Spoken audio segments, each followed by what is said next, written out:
Hello, everybody. Thank you so much for tuning in today.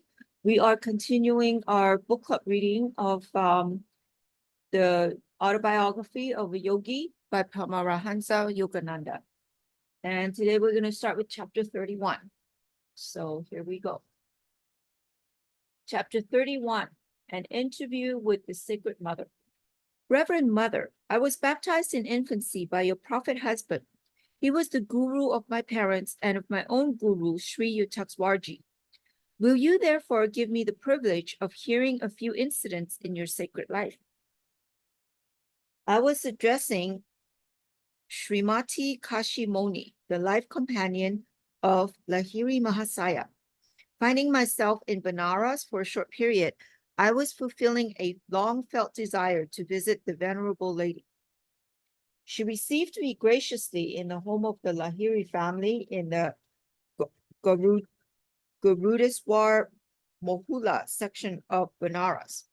Although aged, she was blooming like a lotus, emanating a spiritual fragrance. She was of medium build, with fair skin, a slender neck, and large, lustrous eyes. Son, you are welcome here. Come upstairs. Kashimoni led the way to a very small room, where for a time she had lived with her husband. I felt honored to witness the shrine in which the peerless master had condescended to play the human drama of matrimony. The gentle lady motioned me to a pillow seat by her side.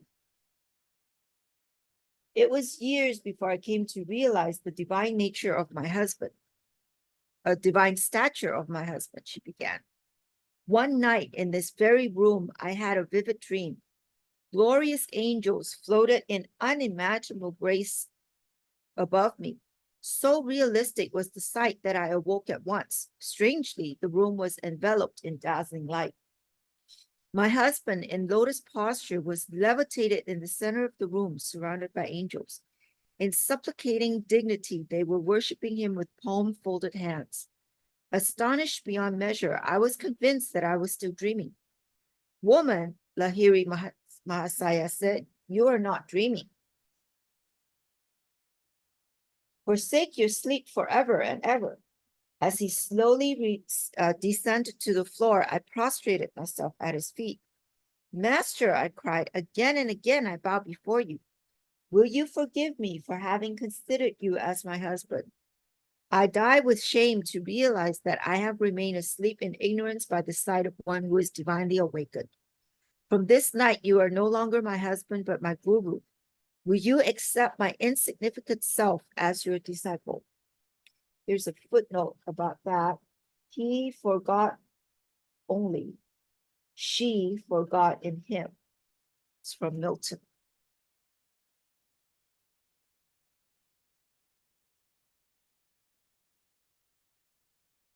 Now, just the camera just a little here so you guys can see better. Oops. Closer. Okay. Okay, sorry about that. The master touched me gently. Sacred soul, arise. You are accepted. He motioned toward the angels. Please bow in turn to each of these holy saints. After I had finished my humble genuflections, the angelic voices sounded together like a chorus in an ancient signature. Consort of the Divine One, thou art blessed. We salute thee. They bowed at my feet, and lo, their refulgent forms vanished. The room darkened. My guru asked me to receive initiation into Kriya Yoga. Of course, I replied. I am sorry not to have had that blessing earlier in my life. The time was not ripe. Lahiri Mahasaya smiled consolingly. Much of your karma I have silently helped you to work out. Now you are willing and ready. He touched my forehead. Masses of whirling light appeared. The radiance gradually formed itself into an opal blue spiritual eye, ringed in gold and centered with a white pentagonal star. Penetrate your consciousness through the star into the kingdom of the infinite. My guru's voice had a new note, soft, like distant music. Vision after vision broke as oceanic surf on the shores of my soul. The panoramic spheres finally melted in a sea of bliss. I lost myself in ever-surging blessedness. When I returned hours later to awareness of this world, the master gave me the technique of Kriya Yoga.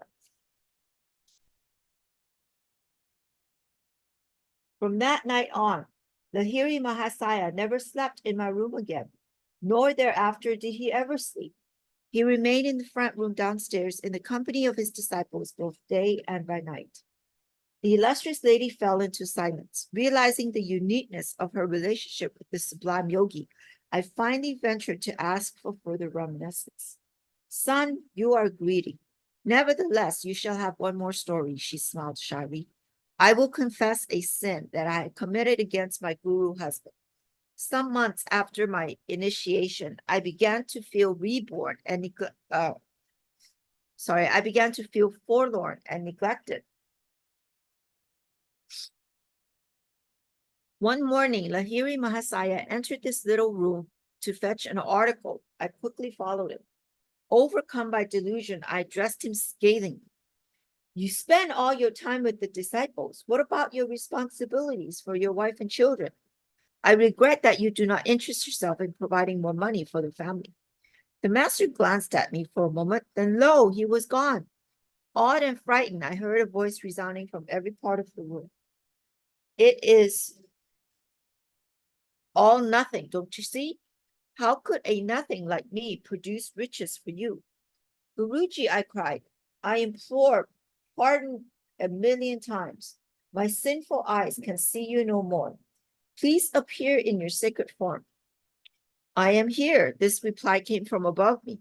I looked up and saw the master materialize in the air, his head touching the ceiling. His eyes were like blinding flames. Beside myself with fear, I lay sobbing at his feet after he had quietly descended to the floor. Woman, he said, seek divine wealth, not the paltry tinsel of earth. After acquiring inward treasure, you will find that outward supply is always forthcoming, he added. One of my spiritual sons will make provisions for you. My guru's words naturally came true. A disciple did leave a considerable sum for our money. I thanked Kashi Moni for sharing with me her wondrous experiences. Here's a footnote about that. The Venerable Mother passed on in Benares on March 25th, 1930. On the following day, I returned to her home and enjoyed several hours of philosophical discussion with Tinkuri and Dokuri Lahiri. These two saintly sons of India's great yogi followed closely in his ideal footsteps. Both men were fair, tall, stalwart, and heavily bearded, with soft voices and an old-fashioned charm of manner. His wife was not the only woman disciple of Lahiri Mahasaya. There were hundreds of others, including my mother. A woman, Chela, once asked the Guru for his photograph. He handed her a print, remarking, if you deem it a protection, then it is so. Otherwise, it is only a picture. A few days later, this woman and Lahiri Mahasaya's daughter-in-law happened to be studying the Bhagavad Gita at a table behind which hung the Guru's photograph. An electrical storm broke out with great fury. Lahiri Mahasaya, protect us. The women bowed before the picture. Lightning struck the book on the table, but the two devotees were unhurt. I felt as though a sheet of ice were placed around me to ward off the scorching heat, the Chila related. Lahiri Mahasaya performed 2 miracles in connection with a woman disciple, Apoya. She and her husband, a Calcutta lawyer, started one day for Benares to visit the Guru. Their carriage was delayed by heavy traffic.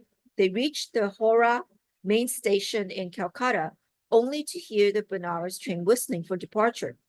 Apoya, near the ticket office, stood quietly. Lahiri Mahasaya, I beseech thee to stop the train, she silently prayed. I cannot suffer the pangs of delay in waiting another day to see thee. The wheels of the snorting train continued to move round and round, but there was no onward progress. The engineer and the passengers descended to the platform to view the phenomenon. An English railroad guard approached Apoya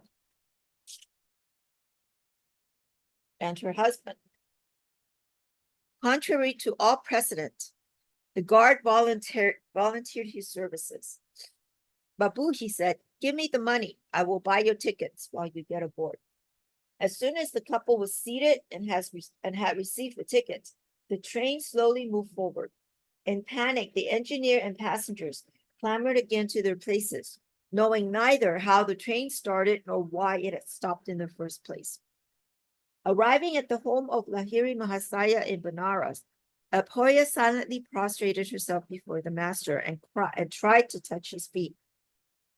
Compose yourself, Apoya, he remarked. How you love to bother me, as if you could not have come here by the next train. Apoya visited Lahiri Mahasaya on another memorable occasion. This time she wanted his intercession, not with a train, but with the stork. I pray you to bless me that my 9th child live, she said. 8 babies have been born to me, all died soon after birth. Oh, goodness. The master smiled sympathetically. Your coming child will live. Please follow my instructions carefully. The baby, a girl, will be born at night. See that the oil lamp is kept burning until dawn. Do not fall asleep and thus allow the light to become extinguished. Apoya's child was a daughter born at night, exactly as foreseen by the omniscient guru. The mother instructed her nurse to keep the lamp filled with oil. Both women kept the urgent vigil far into the early morning hours, but finally fell asleep. The lamp oil was almost gone. The light flickered feebly. The bedroom door unlatched and flew open with a violent sound. The startled women awoke. Their astonished eyes behold the form of Lahiri Mahasaya. Apoya, behold, the light is almost gone. He pointed to the lamp, which the nurse hastened to refill. As soon as it burned brightly again, the master vanished. The door closed, the latch was affixed without visible agency. Apoya's 9th child survived. In 1935, when I made inquiry, she was still living. One of Lahiri's Mahaya's disciple, the Venerable Kali Kumar Roy, related to me many fascinating details of his life with the master. I was often a guest at his Benares home for weeks at a time, Roy told me. I observed that many saintly figures, Dante Swamis, arrived in the quiet of night to sit at the Guru's feet. Here's a footnote about that. Members of a certain order of monks who ritually carry a danda, which is a bamboo staff, as a symbol of the Brahma danda, staff of Brahma, which in man is the spinal column. The awakening of the 7 cerebral spinal centers constitutes the true path to the infinite.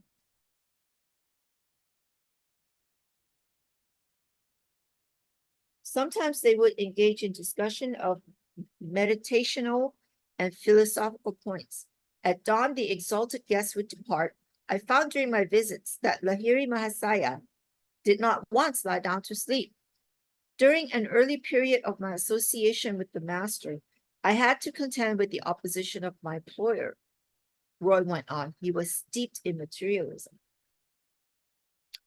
I don't want religious fanatics on my staff, he would sneer. If I ever meet your charlatan guru, I shall give him some words to remember. This threat failed to interrupt my regular program. I spent nearly every evening in my guru's presence. One night, my employer followed me and rushed rudely into the parlor. He doubtless intended to utter the remarks he had promised. No sooner had the man seated himself than Lahiri Mahasaya addressed a group of about 12 disciples. Would you all like to see a picture? When we nodded, he asked us to darken the room. Sit behind one another in a circle, he said, and place your hands over the eyes of the man in front of you. I was not surprised to observe that my employer also was following, albeit unwillingly, the master's directions. In a few minutes, Lahiri Mahasaya asked us what we were seeing. Sir, I replied, a beautiful woman appears. She wears a red bordered sari and stands near an elephant ear plant. All the other disciples gave the same description. The master turned to my employer.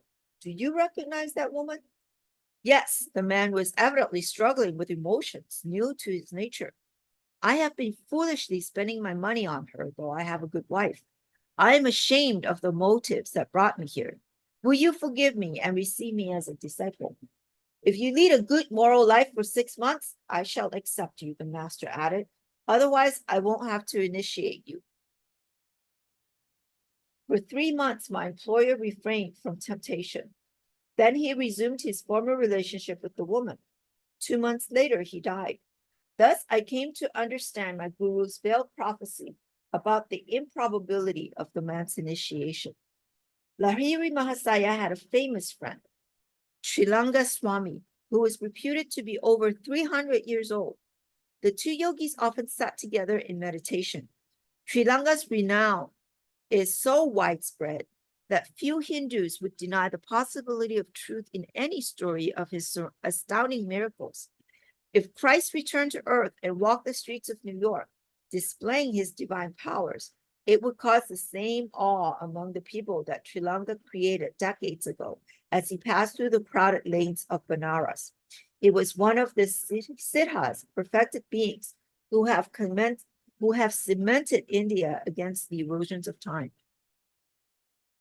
On many occasions, the Swami was seen to drink, with no ill effect, the most deadly poisons. Thousands of people, including a few who are still living, have seen Srilanga floating on the Ganges. For days together, he would sit on the top of the water or remain hidden for very long periods under the waves. A common sight at Manikarnika Ghat was the Swami's motionless body on the blistering stone slabs, wholly exposed to the merciless Indian sun. By these feats, Srilanga sought to teach men that human life need not depend on oxygen or on certain conditions and precautions. Whether the great master was above water or under it, and whether or not his body challenged the fierce solar rays, he proved that he lived by divine consciousness. Death could not touch him. The yogi was great, not only spiritually, but physically. His weight exceeded 300 pounds, a pound for each year of his life. As he ate very seldom, the mystery is released. A master, however, easily ignores all usual rules of health when he desires to do so for some special reason, often a subtle one, known only to himself. Great saints who have awakened from the cosmic Mayic dream and have realized this world as an idea in the divine mind can do as they wish with the body, knowing it to be only a manipulable form of condensed or frozen energy.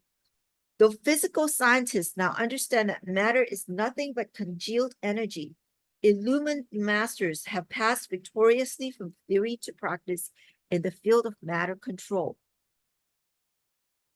Srilanga always remained completely nude. The harassed police of Benares came to regard him as a baffling problem child. The natural Swami, like the early Adam in the Garden of Eden, was unconscious of his nakedness. The police were quite conscious of it, however, and unceremoniously committed him to jail. General embarrassment ensued.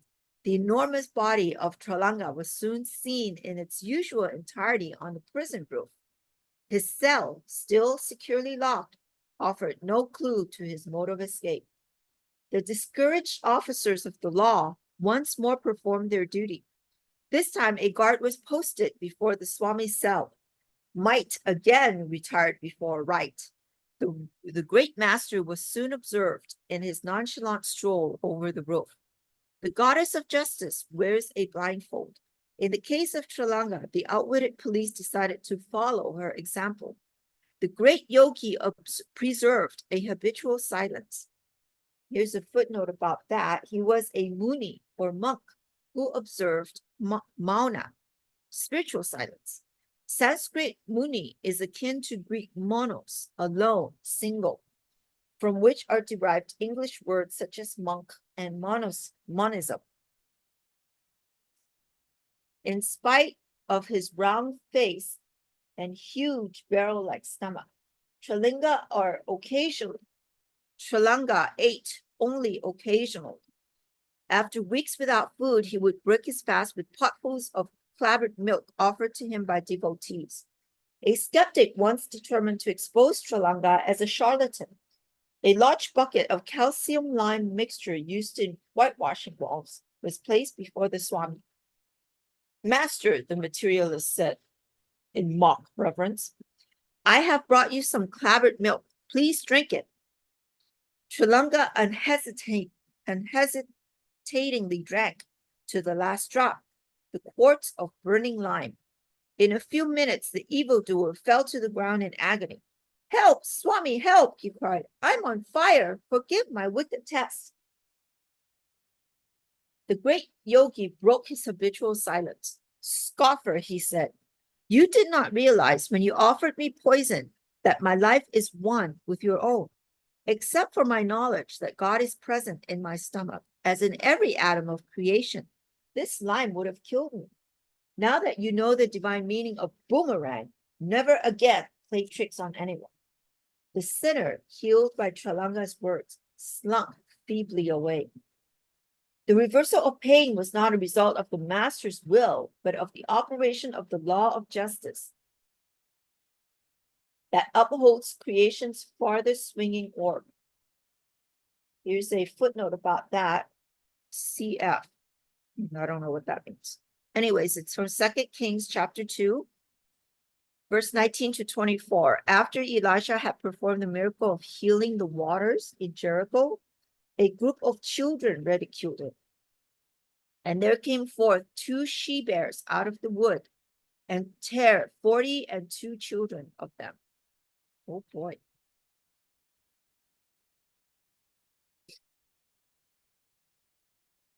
The functioning of the divine law is instantaneous for men of God realization like Tralanga.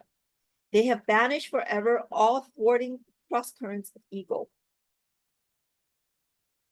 Faith in the automatic adjustments of righteousness, often paid in an unexpected coin, as in the case of Tralanga and the would-be murderer, assuages our hasty indignance at human injustice. Vengeance is mine, I will repay, saith the Lord. That's from Romans 12, chapter 12, verse 19. What need for man's poor resources? The universe daily conspires for retribution. Dull minds discredit the possibility of divine justice, love, omniscience, immortality. Airy scriptural conjectures, men with his insensitive viewpoint, aweless before the cosmic spectacle, set into motion in their lives a discordant train of events that ultimately compels them to seek wisdom.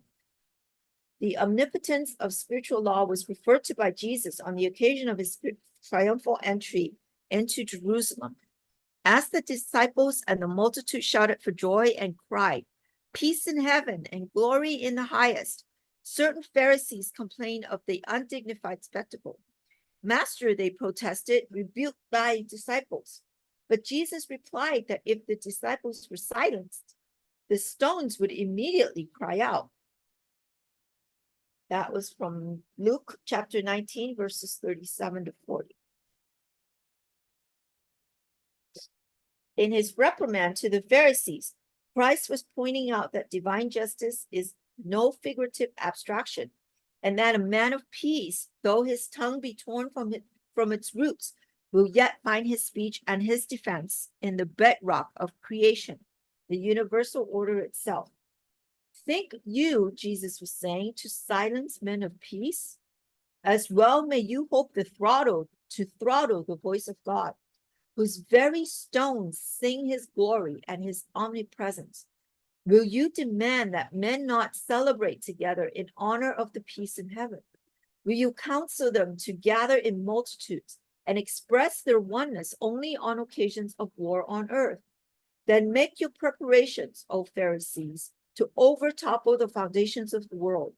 For gentle men, as well as stones or earth, and water and fire and air shall rise up against you to bear witness to the divine harmony in creation. The grace of the Christ-like Yogi Tralanga was once bestowed on my Seho Mama, maternal uncle. One morning,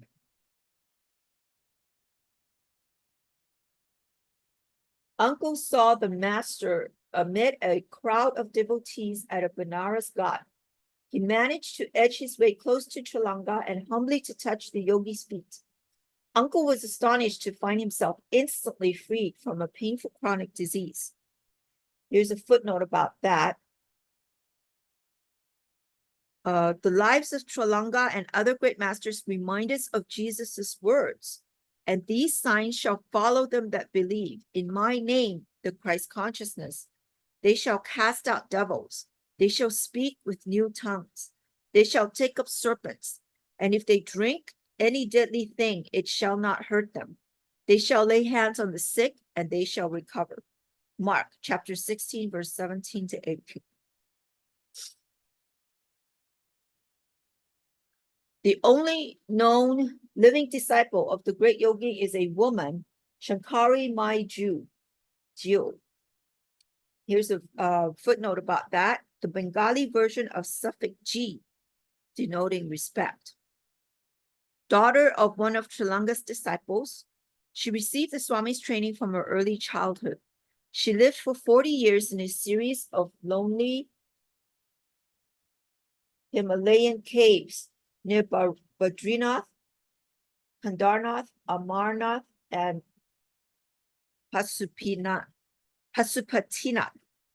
The Brahmakarini,